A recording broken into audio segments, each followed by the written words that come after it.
Welcome to a Psalm for today, your reassuring voice that Jesus is Lord. Whatever comes your way today, may you remember He is Lord. Whatever happens in your day, may you remember that He is risen from the dead. And whatever happens to be your experience, may you remember Jesus is Lord. We're talking about Psalms for anxiety today, especially in our prayer time. Psalms for prayer that relate to anxiety. We're in Psalm 27 again tonight, and it says, "Though an army besiege me, my heart will not fear. Though war break out against me, even then I will be confident." Psalm 27 talks about the Lord is my light and my salvation, whom then shall I fear? With the Lord as your light and the Lord as your salvation, clearly there's nothing to fear. But then we also face the facts. The facts are that sometimes, according to the word, an army might besiege the king. In addition, war may break out against the king. At the same time that the Lord is my light, at the same time the Lord is my salvation, there is the facts that come our way. The facts in this verse include being besieged by enemies and having war break out against the king. This can be most troubling. I'm not a king. I've never had an army, and so I've never been besieged. And secondly, I don't have a country that I'm responsible for, so war has never broken out specifically against me. But notice the text says that when those things happen, even then I will be confident. Even then I will be confident. An antithesis in prayer to anxiety is confidence in the Lord, who is our light and our salvation. When I say this, some of our viewers have a memory bank with this song in it.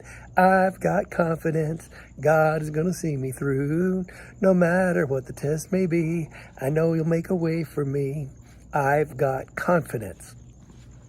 The psalmist is telling us that no matter what breaks out against him, though he is besieged by an army or whether war breaks out against him, he has confidence. This is not self-confidence. When I was younger, I'd hear people say, I can if I think I can. If you believe it, you can see it. Almost as if what's inside of us produces these things. That if we can have positive thoughts, we will generate positive realities. I'm pretty much confident that if I sit here and think about 10 gold coins for the rest of my life, 10 gold coins will not appear in my hand. Thinking is important. Mindsets matter, but thinking and mindsets do not generate the confidence this passage is speaking of. This confidence Psalm 27 speaks about is confidence that comes from the Lord being their light and their salvation. We want us to be confident in God. We don't want it to be a confidence in human capacity or human productivity, human ability. We want to live as Christians totally confident in God. So if, for example, you're in a basketball game and you make a free throw, it's your skill. You have developed that skill. You have honed it. You've rehearsed it. You've practiced it. You've shot thousands and thousands of free throws in your lifetime. So there is your component, but it is the Lord who actually created you. It is the Lord that wired you with the ability to have hand-eye coordination. It is the Lord that wired your eye to be able to tell distance and arc and speed and spin. And it's a very complex thing. Simply making a basket is very, there's a military plane coming in for the night. It's very, very complex. At the same time, we say, God, thank you that you allowed me to have the health and the ability to make a basket. At the same time, I have no ability except that which comes from you. So we are demonstrating a truthfulness about our lives when we say, that was God's grace to allow me the ability to do that. As soon as you switch that over to I'm the one that's able to do this, and you eliminate God from the equation, you eliminate the King of Glory, pardon me while that plane flies over. They often fly over right when it's time to live stream, which I welcome because it is the sound of American freedom. Though an army besiege me, and though war break out against me, even then will I be confident in the Lord who is my light and my salvation. Notice the even then. Everybody's even then is different. For example, I had lunch today with my brother, and one of his friends has cancer in her bones.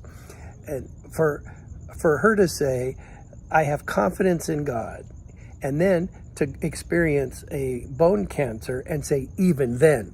So for her, even then, it's a disease in her bones. I would guess the platelets perhaps, or the bone marrow. I don't know exactly. But even then, for someone else, it was a car accident, and they would say, I had confidence in God, and even then I had confidence in God. Perhaps it's in the midst of a relationship struggle that just is not going the way you thought it would go. Even then, I have confidence in God. So each of us has our own even thens. Even then will I trust him. Even then will I have confidence in him.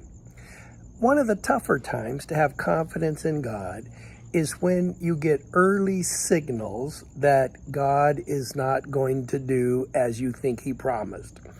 When you get early signals that this isn't going to happen, it's hard to hold on to confidence in God. When you get let's use the 12 spies that went in to survey the promised land. When you get the first 10 reports, we can't do it. We can't do it. That's hard to hold on to confidence in God in face of those negative votes against the promises or the will and guidance of God.